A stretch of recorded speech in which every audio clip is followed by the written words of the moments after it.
അല്ല, ഈ അന്ധഭക്തരെല്ലാവരും കൂടെ നമ്മുടെ ഹൃത്തിക് റോഷനെ തീർക്കുമോ എന്നുള്ളൊരു പേടിയുണ്ട് കേട്ടോ. ഇന്നലെ ഒരു ന്യൂസ് കണ്ടു. അതായത് ദുരന്തർ എന്ന് പറഞ്ഞിട്ടുള്ളൊരു മൂവി ബോളിവുഡിൽ ഇറങ്ങിയിട്ടുണ്ട്. നല്ല സ്റ്റൈലൻ മൂവിയാണെന്നാണ് കേട്ടത്. നല്ല അഭിപ്രായങ്ങളാണ്, നല്ല കളക്ഷൻസും കാര്യങ്ങളൊക്കെ ആയിട്ട് മുന്നോട്ട് പോകുന്നൊരു മൂവിയാണ്. അപ്പോൾ ഈ മൂവിയെ പറ്റി ഹൃത്തിക് റോഷൻ തൻ്റെ ഇൻസ്റ്റാഗ്രാമിൽ ഒരു പോസ്റ്റ് ഇടുന്നുണ്ടായി. അതായത് പോസ്റ്റ് ഇങ്ങനെ ആയിരുന്നു, പോസ്റ്റ് ഡിലീറ്റ് ചെയ്തിട്ടു. ഇപ്പോൾ പോസ്റ്റ് നിലവിലില്ല. പക്ഷേ പോസ്റ്റിൽ എന്താണ് എഴുതിയതെന്ന് വെച്ച് കഴിഞ്ഞാൽ, ആ പുള്ളി ഫിലിം കണ്ടു. ഫിലിം നല്ല കിടിലൻ മൂവിയാണ്. അതിലെ സ്റ്റോറി ടെല്ലിംഗ് ഒക്കെ ഭയങ്കര രസമായിട്ടുണ്ട്. ആസ് സിനിമ പഠിക്കുന്ന ഒരു കുട്ടി എന്നുള്ള രീതിയിൽ ബെസ്റ്റ് മൂവി എന്നുള്ള രീതിയിലൊക്കെ പുള്ളി ഇട്ടു. അതിൻ്റെ ഇടയിൽ പുള്ളി മറ്റൊരു കാര്യം ആഡ് ചെയ്തു. അതായത് അദ്ദേഹത്തിൻ്റെ രാഷ്ട്രീയ വിയോജിപ്പാണ് അതിൽ രേഖപ്പെടുത്തിയിട്ടുള്ളത്. ഒരു ലോക പൗരൻ എന്ന നിലയിൽ സിനിമാ പ്രവർത്തകരുടെ ഉത്തരവാദിത്തങ്ങളെക്കുറിച്ച് ചർച്ച ചെയ്യേണ്ടതുണ്ട് ഈ മൂവിയിൽ എന്ന് പുള്ളി ഒന്ന് ആഡ് ചെയ്തു. അതായത് ഒരു പൗരൻ, ഒരു ഇന്ത്യൻ അല്ലെങ്കിൽ ഒരു ലോകത്തുള്ള ഒരു പൗരൻ എന്ന രീതിയിൽ അതിൽ ചില കാര്യങ്ങൾ, അതിലൊരു പ്രൊപ്പഗണ്ട ഉണ്ടോ എന്നുള്ള രീതിയിൽ പുള്ളിക്ക് ഫീൽ ചെയ്തു. അതായത് സിനിമയുടെ രാഷ്ട്രീയം കറക്റ്റ് അല്ല എന്നായിരുന്നു ഹൃത്തിക് റോഷൻ്റെ പോസ്റ്റ്. ഈ പോസ്റ്റ് കണ്ട് കുറച്ച് സമയം കൊണ്ട് വിത്തിൻ അവേഴ്സിൽ ഈ പോസ്റ്റ് ഭയങ്കര വൈറലാവുന്നു. ഒരു കൂട്ടം അന്ധഭക്തർ എന്ന് തന്നെ പറയും അല്ലേ, അതെ, നമ്മുടെ മിത്രങ്ങളെല്ലാവരും കൂടെ ചാടി ഇളകി ഹൃത്തിക് റോഷനെതിരെ ഭയങ്കര രൂക്ഷമായിട്ടുള്ള സൈബർ അറ്റാക്ക് ചെയ്തുകൊണ്ടിരിക്കുകയാണ്. അപ്പോൾ എന്താണ് ഇപ്പോൾ ഇത്ര ഹൃത്തിക് റോഷൻ ഈ പറഞ്ഞതിലും അല്ലെങ്കിൽ ആ സിനിമയിലും എന്താ ഉള്ളത് എന്നായിരുന്നു പിന്നെ എല്ലാവരും സെർച്ച് ചെയ്തുകൊണ്ടിരുന്നത്.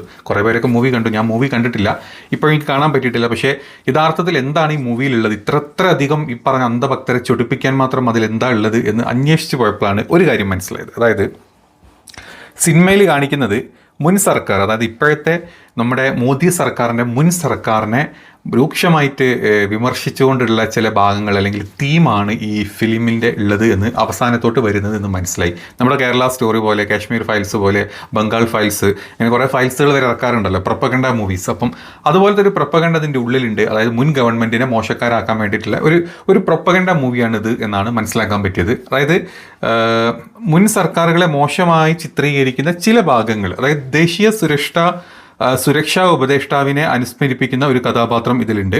അതായത് പാകിസ്ഥാനിൽ നിന്നുള്ള കള്ളവോട്ട് വിവരങ്ങളെ അന്നത്തെ സർക്കാരിന് കൈമാറാതെ, അതായത് പാകിസ്ഥാൻ നമുക്കറിയാം ഈ മൂവിയിൽ പ്രതിപാദിച്ചിട്ടുള്ള കാര്യങ്ങൾ നമ്മൾ IC-814 ഹൈജാക്കും അതുപോലെ തന്നെ 26/11 നമ്മുടെ മുംബൈ അറ്റാക്കും അങ്ങനെ കുറേ ആക്രമണങ്ങളെ വെച്ചിട്ടാണ് ഈ മൂവി എടുത്തിട്ടുള്ളത്. അതിൻ്റെ കൂടെ വ്യാജ കറൻസി ഇഷ്യൂ ഉണ്ടായിരുന്നു പാകിസ്ഥാനിൽ, ഇന്ത്യൻ കറൻസി അവിടെ അടിക്കുന്നതിനൊക്കെ പറ്റിയിട്ടുള്ള വലിയൊരു കുറേ ന്യൂസുകളൊക്കെ അന്ന് ഉണ്ടായിരുന്നു. അപ്പം ആ ഒരു ന്യൂസ്, അതായത് വ്യാജ കള്ളനോട്ട്, പാകിസ്ഥാനിൽ നിന്നുള്ള കള്ളവോട്ടിൻ്റെ വിവരങ്ങൾ അന്നത്തെ സർക്കാരിന് കൈമാറാതെ അടുത്ത ദേശീയവാദ സർക്കാർ വരുന്നത് വരെ കാത്തിരിക്കാനുള്ള നിർദ്ദേശം, ഇങ്ങനെ ഒരു വിവാദ രംഗം സിനിമയിലുണ്ട്. അതായത് അന്നത്തെ സർക്കാർ ദേശീയ അല്ലെങ്കിൽ ദേശഭക്തി ഇല്ലാത്ത, രാജ്യത്തോട് കൂറില്ലാത്ത സർക്കാരാണ്. അതുകൊണ്ട് ഈ പാകിസ്ഥാനിൽ നിന്ന് വരുന്ന ഈ കള്ളനോട്ടിൻ്റെ ആ ഒരു വാർത്ത അന്നത്തെ ദേശീയ ഉപദേഷ്ടാവായിട്ടുള്ള ആൾക്ക് ഒരു ഇത് കിട്ടുന്നു. അത് അന്നത്തെ സർക്കാരിനെ നിങ്ങൾ അറിയിക്കേണ്ട, ഇനി അടുത്ത വരുന്ന ദേശീയ സർക്കാർ, അതായത് നമ്മുടെ BJP സർക്കാർ വരുമ്പം അവരെ അറിയിച്ചാൽ മതി, എങ്കിലേ അതിൽ പ്രോപ്പറായിട്ടുള്ള ആക്ഷൻ എടുക്കൂ എന്നുള്ള രീതിയിലുള്ള ഒരു കട്ടുണ്ട് എന്നാണ് പറയുന്നത്.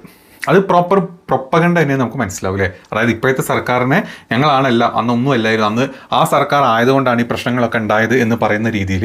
അപ്പം ആ സർക്കാരിനോട് ഇത്തരം വിവരങ്ങൾ നമ്മുടെ ദേശീയ ഉപദേഷ്ടാവിൻ്റെ സൈഡിൽ നിന്ന് കിട്ടിയിട്ട് കാര്യമില്ല. പകരം ഇപ്പോഴത്തെ സർക്കാർ, നമ്മൾ അടുത്തത് ഞങ്ങൾ വരും, ഞങ്ങൾ സർക്കാർ ഞങ്ങൾ രൂപീകരിക്കും, ആ സമയത്ത് ഞങ്ങൾക്ക് തന്നാൽ മതി എന്നുള്ള രീതിയിലുള്ള ഒരു പോർഷൻ ഉണ്ടെന്നാണ് ഈ എന്താ പറയുക ദേശീയ മാധ്യമങ്ങൾ, ഇപ്പം നമ്മുടെ ദേശീയ മാധ്യമങ്ങളിലെ പല മാധ്യമങ്ങളിലും അതാണ് ഹൃത്തിക് റോഷൻ പരാമർശിച്ചിട്ടുള്ള എന്നുള്ള ന്യൂസ് വന്നിട്ടുണ്ട്. അപ്പം അതാണെങ്കിൽ അത് പ്രോപ്പർ പ്രൊപ്പഗണ്ടയെന്ന് നമുക്ക് പെട്ടെന്ന് മനസ്സിലാക്കാൻ പറ്റും. കാരണം ഹൃത്തിക് റോഷൻ അതിൽ പിന്നെ ഉദ്ദേശിക്കുന്ന, അതായത് ചൂണ്ടിക്കാണിക്കുന്ന മറ്റ് ചില കാര്യങ്ങൾ ഇങ്ങനെയാണ് പോകുന്നത്. ഇങ്ങനെ നമ്മൾ ചിന്തിച്ച് കഴിഞ്ഞാൽ നമുക്ക് ഇങ്ങനെ പോകുന്നത്, അതായത് ഈ അടുത്ത ദേശീയവാദ സർക്കാർ വരുന്നത് വരെ കാത്തിരിക്കാനുള്ള നിർദ്ദേശം ഒരു വിഭാഗം സിനിമയിലുണ്ട്.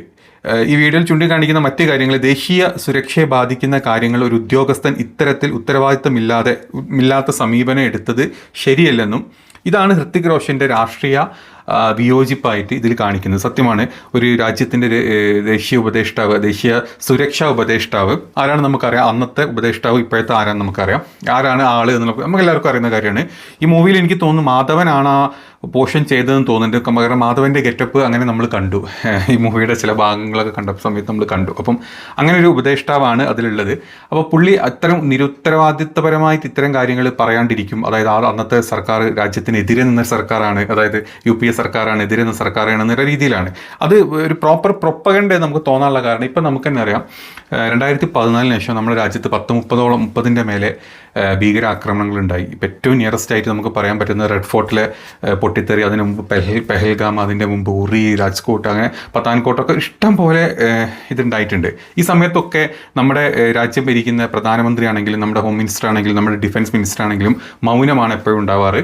തിരിച്ച് എന്തെങ്കിലും ഒരു ഓപ്പറേഷൻ സിന്ദൂർ പോലത്തെ ഏതെങ്കിലും ഒരു സംഭവം ചെയ്തു എന്ന് പറഞ്ഞിട്ട് യഥാർത്ഥ പ്രതികളെ പിടിക്കുക, അല്ലെങ്കിൽ യഥാർത്ഥത്തിലൂടെ ചെയ്ത ആളുകൾക്കുള്ള നേരിലുള്ള ഒരു ആക്രമണങ്ങളോ കാര്യങ്ങളോ ഒന്നും പുറത്തു വിടാണ്ട് ഒരു തരത്തിലുള്ള കാര്യങ്ങളും ഔട്ട് ചെയ്യാണ്ട്, അല്ലെങ്കിൽ നമ്മുടെ ഇൻ്റലിജൻസ് ഫെയിലിയർ എത്രത്തോളം ഉണ്ടെന്ന് കാണിക്കുന്ന ഒരു കാര്യങ്ങളും പുറത്തോട്ട് വിടാണ്ട് അതെല്ലാം ഹൈഡ് ചെയ്തിട്ട് എന്ത് വന്നു കഴിഞ്ഞാലും പണ്ട് UPA സർക്കാരിൻ്റെ സമയത്ത് നടന്നിട്ടുണ്ടായില്ല ഭീകരാക്രമണങ്ങളെ കാര്യങ്ങൾ പുറത്തോട്ട് എടുത്തിട്ട് നമ്മളെ ഇവിടുന്ന് പെഹൽഗാമിൽ 26 ആളെ ഇല്ലാണ്ടാക്കി പോയ ആളുകളുടെ വിവരം, അല്ലെങ്കിൽ അവരെങ്ങനെ വന്നു അവരെങ്ങനെ പോയെന്ന് പോലും പുറത്തോണ്ട് പറയാൻ പറ്റാതെ ഓപ്പറേഷൻ സിന്ദൂർ എന്നും പറഞ്ഞിട്ട് മോദിജിയുടെ 4 പട്ടാള പോസ്റ്റർ വെച്ചിട്ട് അതങ്ങ് ഒതുക്കി തീർക്കുക ചെയ്തത്. അതിൻ്റെ കോൺട്രവേഴ്സി എത്രത്തോളം ഉണ്ട്. നമ്മുടെ വിമാനങ്ങൾ തകർന്നു എന്ന് പറഞ്ഞു, ട്രംപ് ഇടപെട്ടുകൊണ്ട് പറഞ്ഞു, ഒരുപാട് കാര്യങ്ങൾ നടക്കുന്നുണ്ട്. ഇതിൻ്റെ മുമ്പത്തെ കാര്യമൊക്കെ അത് തന്നെയായിരുന്നു. അപ്പം ഈ സർക്കാരിൻ്റെ എടുത്തു നല്ല വീഴ്ചകൾ ഒരുപാട് അധികമാണ് മറ്റ് സർക്കാരിനെ കമ്പയർ ചെയ്യുമ്പം. അതൊക്കെ ഹൈഡ് ചെയ്യാൻ വേണ്ടിയിട്ടുള്ള ഒരു പ്രൊപ്പഗണ്ട പോലത്തെ ഒരു മൂവി, അതല്ലെങ്കിൽ ഇതാണ് ഈ മൂവിയിൽ ഉൾക്കൊണ്ടത് എന്നാണ് നമുക്കിതിൽ നിന്ന് മൊത്തത്തിലുള്ള ഈ ഒരു മൂവിയുടെ ആ ഒരു പോർഷൻ കണ്ടു കഴിഞ്ഞാൽ മനസ്സിലാവുക എന്നാണ് ഞാൻ മനസ്സിലാക്കിയിട്ടുള്ളത്. ഇതൊന്നും ഒന്നിലും തുടങ്ങിയതല്ല. 2014 ശേഷം ഒരുപാട് മൂവീസ്, അതായത് ഇപ്പോഴത്തെ മോദിജി പറഞ്ഞ പോലെ ഞാൻ നിങ്ങൾക്ക് ബീഹാറിലെ ജനങ്ങൾക്ക് ഫോൺ തന്നില്ലേ, ഇൻ്റർനെറ്റ് തന്നില്ലേ, നിങ്ങൾക്ക് റീൽസ് കണ്ടിരുന്നൂടെ, നിങ്ങൾക്ക് റീൽസ് ഉണ്ടാക്കിക്കൂടെ. അതായത് നമ്മുടെ ജനത്തിനെ യഥാർത്ഥ രാഷ്ട്രീയം എന്താണ്, രാഷ്ട്രീയ ബോധം എന്താണ്, ദേശീയ ബോധം എന്താണ് എന്ന് പഠിപ്പിക്കുന്നതിന് പകരം മോദി വാട്സപ്പ് യൂണിവേഴ്സിറ്റി കൂടെ വിടുന്ന എന്താ പറയുക ചാണക റീലുകൾ കാണിക്കുക, ചാണക വീഡിയോസ് കാണിക്കുക, ഇത്തരത്തിലുള്ള ചാണക സിനിമകൾ എടുക്കുക, എന്നിട്ട് അതാണ് ദേശീയത, അതാണ് രാജ്യത്ത് നടക്കുന്നതെന്നുള്ള ഒരു ഫേക്ക് പ്രൊപ്പഗണ്ട കൊണ്ടുവരിക എന്നുള്ളതാണ് നമ്മുടെ ഇപ്പോഴത്തെ സർക്കാർ ഏറ്റവും കൂടുതൽ PR ചെയ്യുന്നത്. അതിനാണ്. പിന്നെ മോദിയുടെ 4 കട്ടൗട്ട് വെക്കാൻ, എൻ്റെ തല, എൻ്റെ വാല്, എൻ്റെ പല്ല്, എൻ്റെ നാക്ക് എന്ന് പറഞ്ഞ 3-4 പോസ്റ്ററുകൾ വെക്കാനും, പിന്നെ മോദി സ്വന്തം പൈസ ചിലവാക്കി പോകുന്ന ടൂറുകൾ വെക്കാനും, ആ ടൂറും നമുക്കൊന്നും കിട്ടുന്നില്ല എങ്കിലും നമുക്ക് എന്തൊക്കെയോ കിട്ടുന്നുണ്ട്. കാരണം മോദി വിരൽ ചൂണ്ടിയിട്ട് ആൾക്കാരോട് സംസാരിക്കുന്ന ഫോട്ടോ കാണിച്ച് മോദി കി ജയ്, മോദി മുംകിനാണ് എന്നൊക്കെ പറഞ്ഞ് നടക്കുക എന്നല്ലാണ്ട് വിശ്വഗുരുവാണെന്ന്, ചക്കഗുരുവാണെന്ന് പറയാമെന്നല്ലാണ്ട് യഥാർത്ഥത്തിൽ മോദി ചക്കഗുരുവാണ് അല്ലെങ്കിൽ എന്ത് ഗുരുവാന്നുള്ളത് നമുക്ക് എല്ലാവർക്കും അറിയാം. അപ്പം ഇതറിയാത്ത അന്ധഭക്തരെ കാണിക്കാൻ വേണ്ടിയിട്ടാണ് ഇത്തരത്തിലുള്ള സിനിമകൾ വരുന്നത്. കേരള സ്റ്റോറി പോലത്തെ സിനിമകൾ വരുന്നത്, പല കാര്യങ്ങളും വരുന്നത്. രാജ്യത്ത് നടക്കുന്ന ഈ രാജ്യത്തിൻ്റെ ഒരു അരക്ഷിതാവസ്ഥ എന്താണെന്ന് മറ്റ് രാജ്യത്തെ ആളുകൾക്ക് തന്നെ മനസ്സിലാക്കാണ്ടിരിക്കാൻ ഒരു ഗിമ്മിക്ക് കാണിക്കുക, ഒരു പത്മവ്യൂഹത്തിൽ മോദിയാണല്ല, മോദി ഇല്ലെങ്കിൽ രാജ്യമില്ല എന്നുള്ള ഒരു കപട ചിന്ത കൊണ്ടുവരാൻ വേണ്ടിയിട്ടാണ് ഒരുപാട് സിനിമകളും റീൽസുകളും വാട്സപ്പ് യൂണിവേഴ്സിറ്റീസും ഒക്കെ എടുക്കുന്നത്. നമുക്കറിയാം, നമ്മളെ ഈ വാട്സപ്പ് യൂണിവേഴ്സിറ്റിയിൽ വരുന്ന ഒരുപാട് കാര്യങ്ങളുണ്ട് അല്ലേ, ഒരുപാട് കാര്യങ്ങളുണ്ട്. അത് അതുപോലെ വിശ്വസിച്ച് ജീവിക്കുന്ന ഒരുപാട് മണ്ടന്മാരായിട്ടുള്ള മന്ദബുദ്ധികളായിട്ടുള്ള വാനര സംഘികളാണ് ഏറ്റവും കൂടുതൽ നമ്മുടെ ചുറ്റുപാടത്ത് ഇപ്പോൾ ഉള്ളത്. അപ്പോൾ നമ്മൾ ഈ സംഘപരിവാണങ്ങളെ നിങ്ങൾ ഏതെടുത്ത് കഴിഞ്ഞാലും ഒരൊറ്റൊന്നിനും പ്രോപ്പർ ബുദ്ധി ഉണ്ടാവില്ല. ഇപ്പോഴും ഈ പറഞ്ഞ BJP നേതാക്കന്മാർ പറഞ്ഞ പോലെ ഹനുമാനാണ് ആദ്യത്തെ വായുസഞ്ചാരി എന്നും, അതുപോലെ പുഷ്പവിമാനാണ് ആദ്യത്തെ വിമാനം എന്നും, അല്ലെങ്കിൽ എന്താ പറയുക ഗണപതിയാണ് ആദ്യത്തെ പ്ലാസ്റ്റിക് സർജറി ചെയ്ത ദൈവമെന്നും ഇതൊക്കെ വിശ്വസിച്ച് പോകുന്ന ആൾക്കാരാണ്. അത്രയ്ക്ക് ചിന്തിക്കാനുള്ള കഴിവേ ഈ പാവപ്പെട്ടവന്മാർക്കുള്ളൂ. അവരുടെ ബുദ്ധിവികാസം അത്രയേ ഉള്ളൂ. ഈ റീൽസ് കാണിച്ചും സിനിമ കാണിച്ചും അവരങ്ങനെ സപ്രസ് ചെയ്ത് വെച്ചിരിക്കുക. ബുദ്ധി ഇല്ലാത്തതുകൊണ്ടല്ല, അതിൻ്റെ നെക്സ്റ്റ് ലെവലിലോട്ട് അവരെ കൊണ്ടുവരാണ്ടിരിക്കാനുള്ള എല്ലാ പരിപാടികളും നമ്മുടെ മോദിജി കാണിക്കുന്നുണ്ട്, നമ്മുടെ ആ ഒരു PR ടീം കാണിക്കുന്നുണ്ട്. അപ്പോൾ അതിൻ്റെ ഭാഗം തന്നെയാണ്.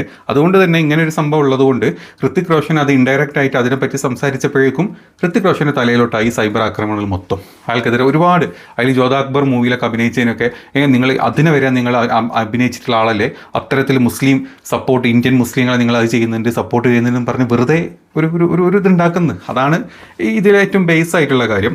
ഈ ഒരു ഇസ്ലാമോഫോബിയ കൊണ്ടുവരിക, മുസ്ലിങ്ങളെ ഇതാക്കുക. അപ്പോൾ പാകിസ്ഥാനെ പറഞ്ഞതുകൊണ്ടും പാകിസ്ഥാൻ ആക്കിക്കൊണ്ടും കുഴപ്പമില്ല. പക്ഷേ പഴയ ഇന്ത്യൻ ഗവൺമെൻറ്റിനെ പറ്റി പറയുക, അല്ലെങ്കിൽ ഇവിടുത്തെ മുസ്ലിങ്ങൾ അങ്ങനെ ചെയ്യുന്നവരാണ് എന്ന രീതിയിലുള്ള ചില പ്രൊപ്പഗണ്ട മൂവീസ് ഒരുപാട് വരുന്നുണ്ട്. അതിൻ്റെ ഭാഗമായിട്ടാണ് ഈ ഒരു മൂവി ഉള്ളത്. പക്ഷേ മൂവിയുടെ മേക്കിങ്ങും അതിലെ സ്റ്റോറി ടെല്ലിങ്ങും അടിപൊളിയാണെന്ന് പുള്ളി പിന്നെ പറയുന്നുണ്ട്. അത് കഴിഞ്ഞ് പുള്ളി പോസ്റ്റ് തന്നെ ഡിലീറ്റ് ചെയ്തിട്ട് മറ്റൊരു പോസ്റ്റ് ഇടുന്നുണ്ട്.